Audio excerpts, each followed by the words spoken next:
what evil lurks in the hearts of men. The shadow knows.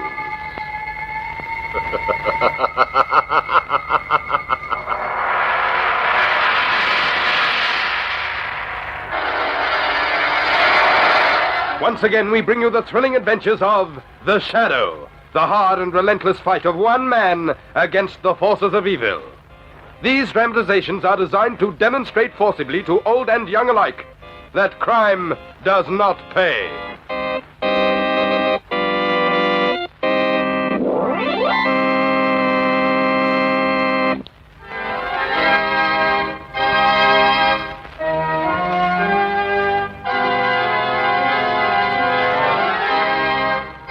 The Shadow, who aids the forces of law and order, is in reality Lamont Cranston, wealthy young man about town.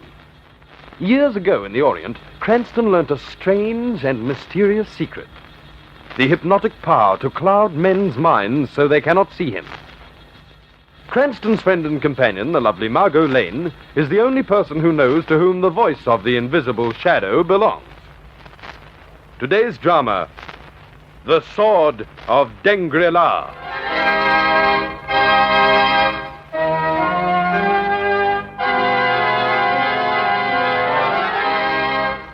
It's springtime. To the accompaniment of brass bands, ice cream, and peanuts, comes the circus. Step right up, ladies and gentlemen. Step right up. For now, right here now, Barbero the Great, ladies and gentlemen. Barbero, known throughout the civilized world, the master of magic. And today, Lamont Cranston and Margot Lane are at the circus. And Margot wants to know, what is a circus without a sideshow? Ladies and gentlemen, see Barbero the Great pass a steel sword through the body of the lovely Australian. Step right up, my friends. The show begins immediately. Oh, Lamont, just look. You've got that fairy floss all over your chin, Margot. Fairy floss, I love it. Oh, look at the fat lady, Lamont. She must weigh a ton. Oh, and the tattooed man. Oh, Lamont, isn't he wonderful? Talk about bringing children to the circus. Look, hadn't we better be getting on? We don't want to miss the grand parade, do you? I don't want to miss a thing. Oh, I want some peanuts, too. Whole bag of peanuts. Here you go, Idiot. my friends. The magic show begins inside. What about you, mate? Take the girlfriend inside, eh? Lamont, he means you.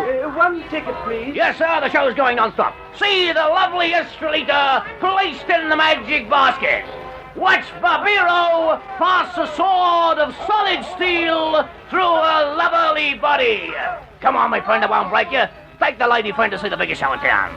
Lamont, let's. He's going to put a sword right through that girl's body. It's a fake, darling. It's all done Of by... course it's a fake, silly. That's why it's fun. Come on. We have time before the circus starts. I'm just glad there aren't two of you. Come on, then. We'll see the lovely lady get stabbed. 2 tickets, please. Right you are, my friend. Go right in. The big show's just beginning. No, anybody else. Come along, friends. Here's your change, sir. Oh, thanks very much. Come on, Margot. Right through here. Lamont, they're clapping. Oh, we've missed it. No, we haven't. Here, sit here, dear. But I'm sure we've... Listen, we haven't missed a thing. And now, my friends, for my next feat, I shall require the assistance of a member of the audience. There's a gentleman who... How are you, sir? Thank you so much. If you'll just step up on the stage, please. Do you think he's part of the thank act? Yes, of course. They always are. you. Thank you, sir. Your name, please? Me? Don't be nervous, my friend. Winters. Lester Winters. Fine. And now, Mr. Winters, may I present the lovely Estrelita?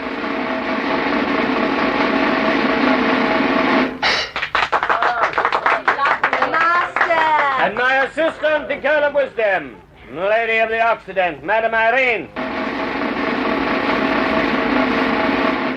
I'm ready, Master. And now, ladies and gentlemen, the greatest single feat of magic in the history of legerdemain.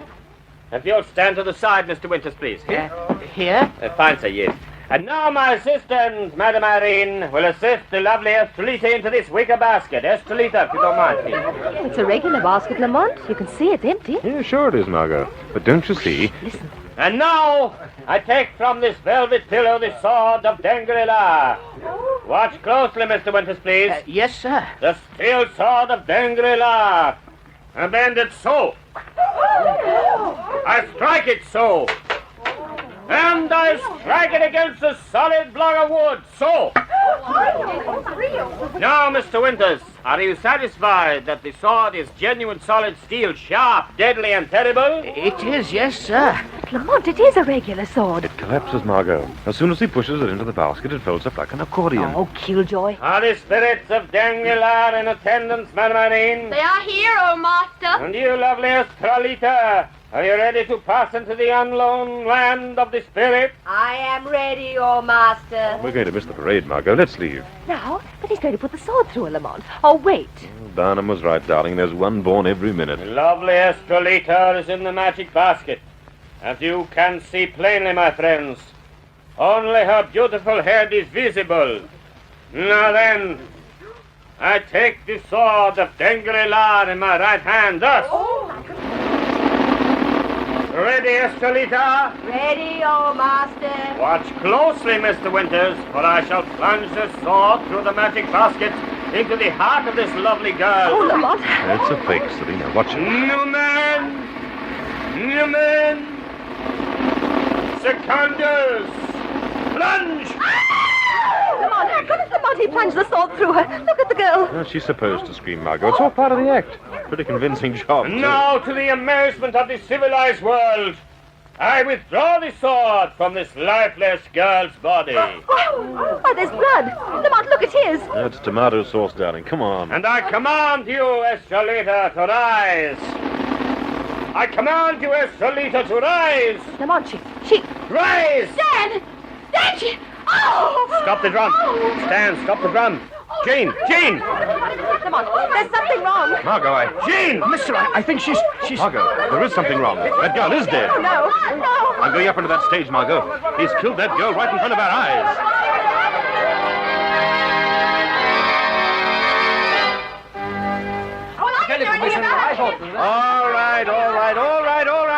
All right, everybody. Let's simmer down now. That's better. Hey, you there at the back. Yes? Guard that exit, understand? Don't let anyone in or out. Now then, let's sort all this out. Firstly, what was the girl's name? Her name is, Adair, Commissioner Weston. Jean Adair. I just used the name Estrelita in the act. And who are you? My name's Barbero. Jean assisted me in my act. Yes, quite an act. That girl's been murdered. That sword went right through her heart. It's horrible. Horrible. Now, quiet now, please. Did anyone see the crime committed? See it, but, Commissioner, I think I can explain, Commissioner. Perhaps you can save some time. Yes, I think. What?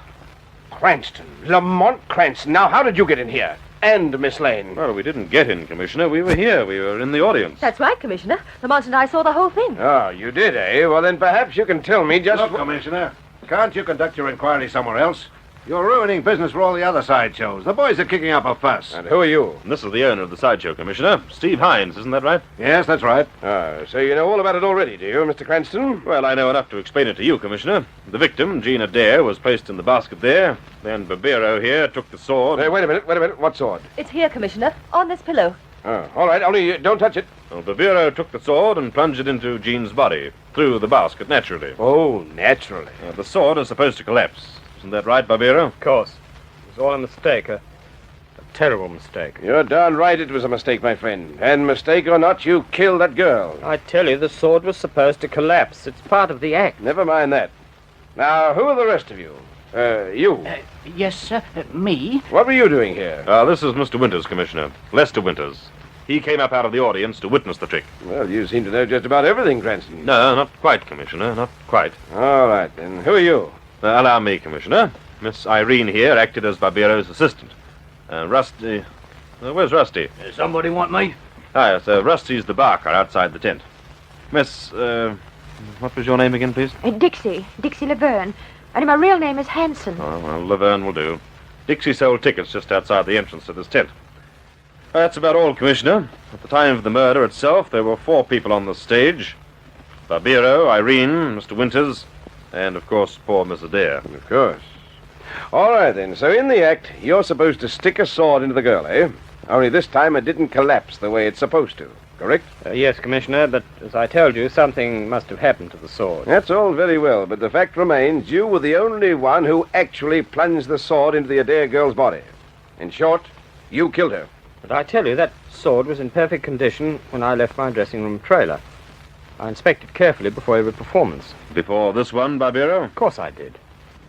Inspected it to be sure it wouldn't collapse. Locked it in my trailer and went out for a cigarette. And just before my act, I went back to the dressing room, took the sword, and came directly onto the stage. I swear it was in perfect working condition when I inspected it. But you left it when you went out for that smoke now, didn't you? Didn't you?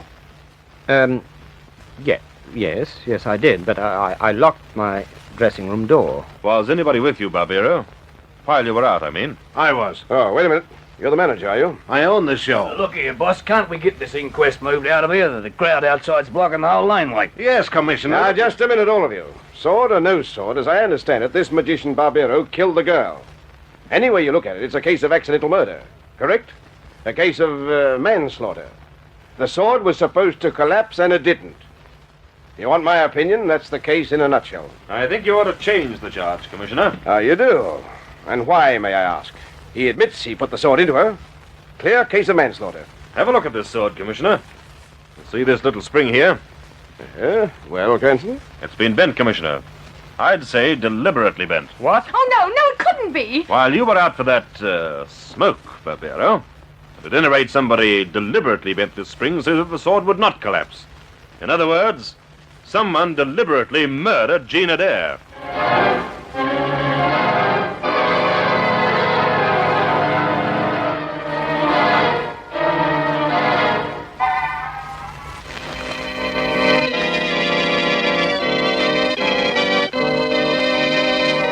And now back to the Shadow.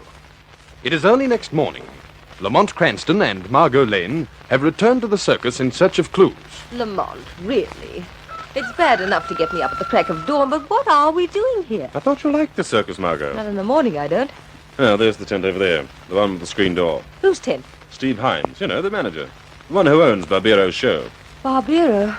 It'd be quite a situation if he didn't murder Jean Adair, Lamont. I mean, if he really didn't fix that sword so that it wouldn't collapse. As a matter of fact, I don't think he did. No, he killed her technically, all right. Everyone saw him plunge the sword into her. But I don't think he knew it was jammed. Well, why not, Lamont? That story about going out for a cigarette sounded rather weak to me. But it doesn't prove that he killed her, Margot. Weston will probably release Barbero this morning. There's no proof against him at all. Yes, and our friend Steve swears that he was with Barbero until it was time for the show. You mean someone else tampered with that sword, Lamont? Perhaps. Anybody with a key to Barbero's dressing room could have... Yes, who is it? Oh, it's Lamont Cranston, Steve. May we come in? Who? Oh, it's you. Well, what do you want? Well, I want you to tell me something, Steve. What?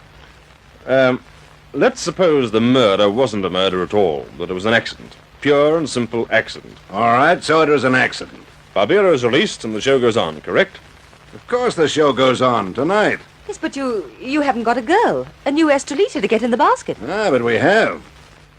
Irene's been screaming the place down to do it. She used to, you see. Oh, she did. Yeah, but Barbero thought Jean had more class, you see. So he put Irene in the monkey suit as his assistant and put Jean in the basket. Oh, about 3 weeks ago it was. I see.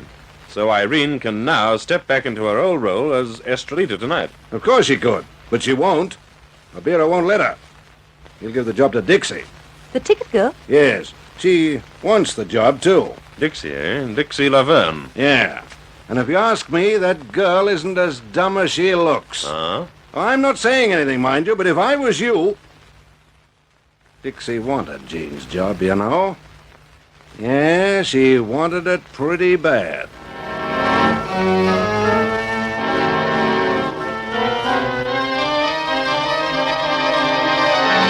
Oh, Mr. Cranston, you're sure they will release him? Barbero? I'm fairly certain, Irene.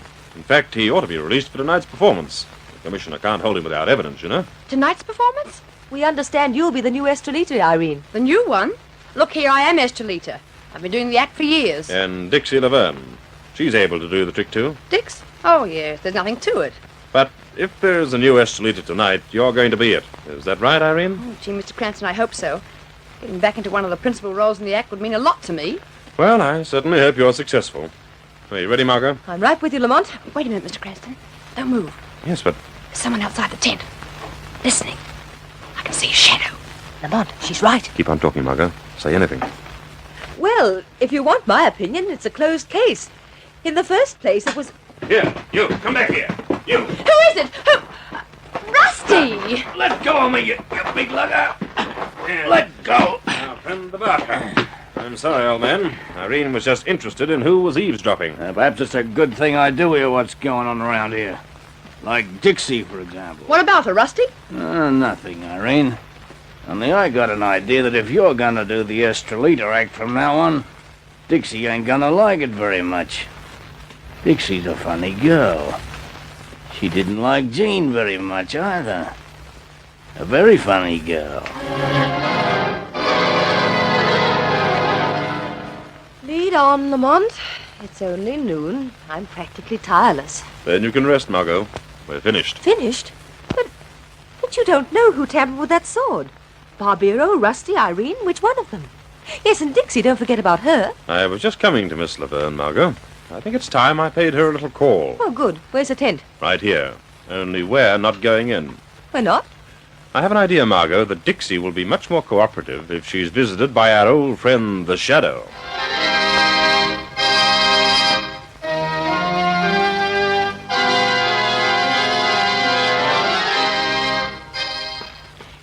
Come in.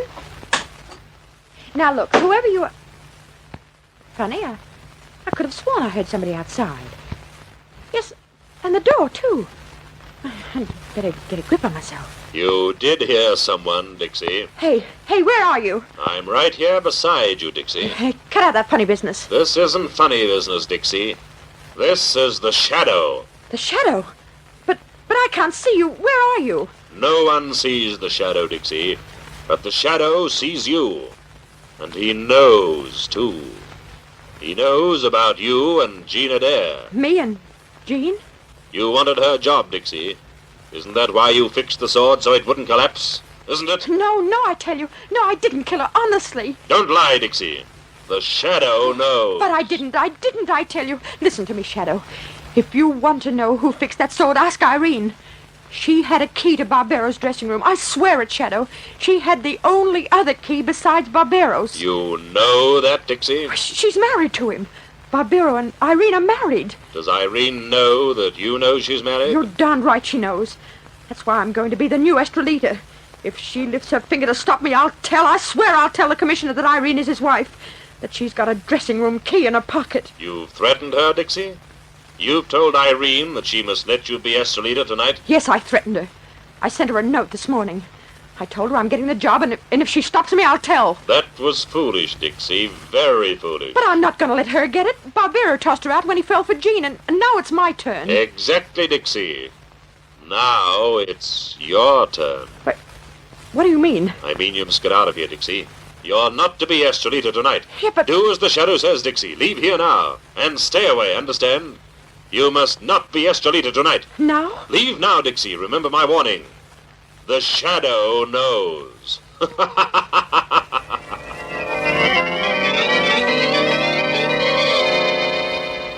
got to work quickly, Margot. The sideshow starts in less than an hour. You mean we're going back there again, Lamont? Definitely. In fact, I want you to go over to the circus grounds now. Yes. Find Irene, stay close to her, understand? Irene. But, Lamont, what will I tell her? Anything. But, Margot, be sure she does not find out Dixie isn't going to be Estrelita tonight. But, Lamont... I can't explain, Margot. There isn't much time. Just be sure Irene thinks Dixie's going to play that part.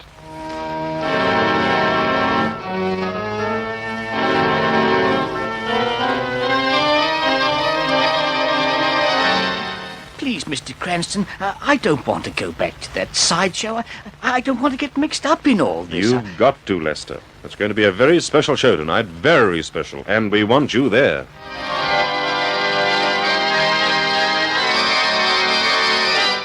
Now, see here, Cranston, enough is enough. I released that magician at noon. As far as I'm concerned, anybody could have got at that sword, if it was got at all.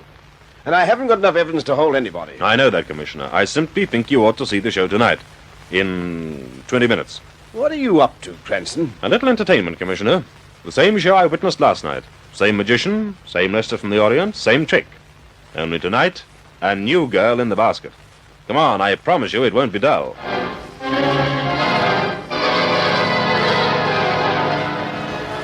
Step right up, ladies and gentlemen. Step right up. Well, Cranston, so we're here. Now what? Step right inside, Commissioner. Barbero the Great is about to perform. Oh, Margot. Lamont, Good. We'll take the Commissioner right down to the front so he won't miss a thing. Oh, Rusty. Yeah, oh, it's you. Why don't you people stay out of here? Ah, we just came to see the show, Rusty. All right to go in? Yep, go ahead. Only no tricks, do you? We lost enough business last night. Sentimental, these circus people. Come on, Commissioner, I'll sit next to you.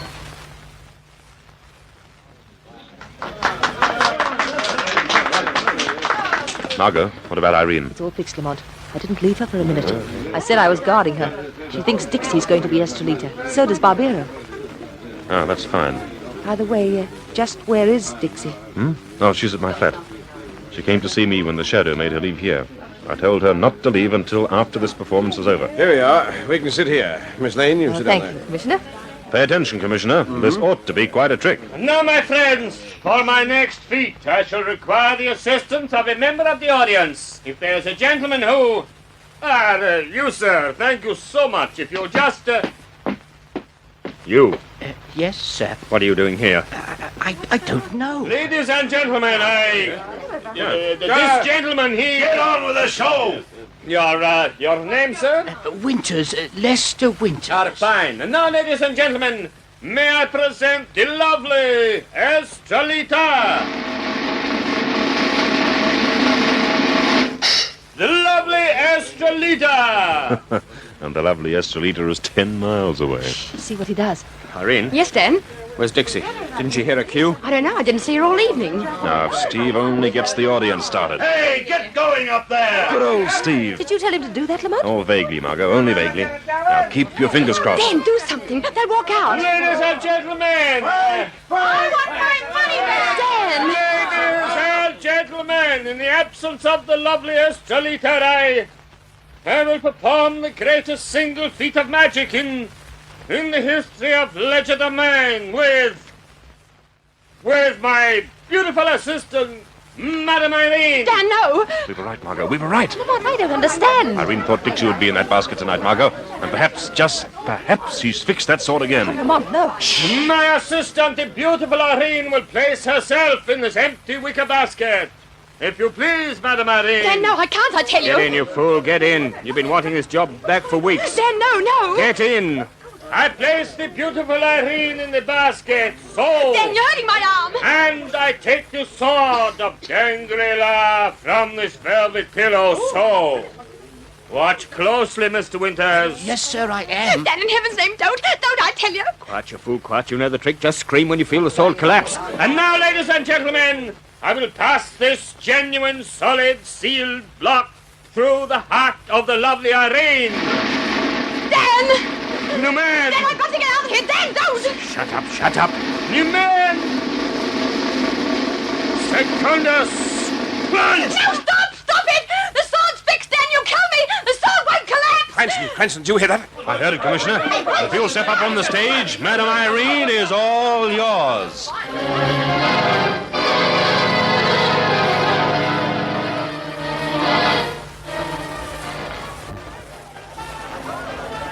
Lamont Cranston, I do not want any more peanuts. I don't even want to be here. Well, I told you I wanted to see the grand parade, Margot. And believe me, these are the best seats in the house. Well, after all the excitement, I want to go home. The sideshow? Quite a show, wasn't it? To think Irene fixed the sword again. I thought that might happen, Margot. She was jealous of Gina Day, you see, when Barbero gave Jean her job. So last night, when Barbero went out for the cigarette, she opened his dressing room and fixed the sword so it wouldn't collapse. And tonight, when she thought Dixie had the job, she did the same thing. That's where we fooled her. When Dixie didn't show up, Barbero forced Irene to take her place. After all, Barbero was innocent. He didn't know the sword had been fixed either time. And Irene would have been killed by the trap she laid for Dixie. How did you suspect her, Lamont? I'm still not sure. Well, the Shadow helped there, Margot. Dixie told the Shadow Irene and Barbero were married. When she didn't tell that to the police, when Irene kept her marriage a secret, It looked to me like she was hiding something. Her jealousy? She was jealous of Jean, yes. But she was also hiding the fact that she had a key to her husband's dressing room. That's why I was fairly sure she'd try to kill tonight. Dixie knew about the marriage. Yes, and about the key, too. Huh? What's so funny? Nothing, Lamont. I just remembered something. Yeah? Last night when I wanted to go into the sideshow in the first place, Yes, what about it? you said they were all a fake.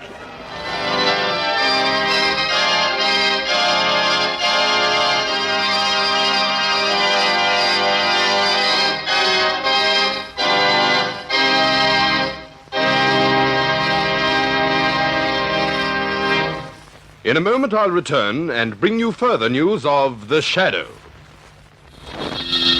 Next week, same time, same station, we bring you another strange and thrilling adventure in The Shadow's daring battle against the forces of evil. Be sure to listen. Crime does not pay. The Shadow knows.